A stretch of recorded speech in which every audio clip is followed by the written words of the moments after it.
ଆମେ ଖାଇକିରି ଶୋଇଥିଲୁ। ଶୋଇଲା ପରେ ବର୍ଷା ମେଘ ପବନ ଆସିଲା, ଡାଳ ଛିଡି ପଡ଼ିଲା। ଆମେ ଘରେ ବି ଶୋଇଥିଲୁ, ମରିଥାନ୍ତୁ ସବୁ, କେମିତି ଆମେ ବଞ୍ଚିଲୁ ସେଇଟା ଭାଗ୍ୟ ଭଲ। କରିବୁ କଣ? ତଥାପି ଖଣ୍ଡିଆ ଖାବରା ହେଇକିରି ବଞ୍ଚିଛୁ। ତଥାପି ଘରେ ବି ଡାଳ ପଡିଛି। ଆଉ କରିବୁ କଣ? ଆଉ ଚାହିଁବି କଣ? ଗଭର୍ଣ୍ଣମେଣ୍ଟ ତ ଏଇଆ କରୁଛି, କରିବା କଣ? ସେଇ ତ ଭଙ୍ଗା ଘରେ ରହିଛି, ଜରି ପାଲ ପାରିକିରି, ତଥାପି ଗଭର୍ଣ୍ଣମେଣ୍ଟ ବି ଦଉନି ଘର ଖଣ୍ଡେ।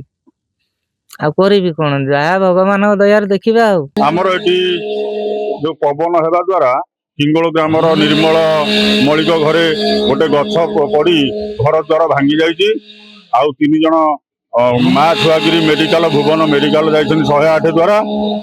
ତେଣୁକରି ତାର ଯେତିକି ଅସୁବିଧା କ୍ଷୟକ୍ଷତି ହେଇଛି, ଆମେ ଚାହୁଁଛୁ ପ୍ରଶାସନ ଦ୍ୱାରା ଏବଂ ସରକାରଙ୍କ ଦ୍ୱାରା କିଛି ସୁବିଧା ସୁଯୋଗ ପାଇଲେ से लोक उपकृत हब। এই ভিডিওটি আপনার কেমিতি লাগিলা কমেন্ট করে জানাতু। ধরিত্রী লাইভ র यूट्यूब এবং फेसबुक चैनल को सब्सक्राइब करंतु। अधिक खबर पाई लॉगिन करंतु www.dharitri.com।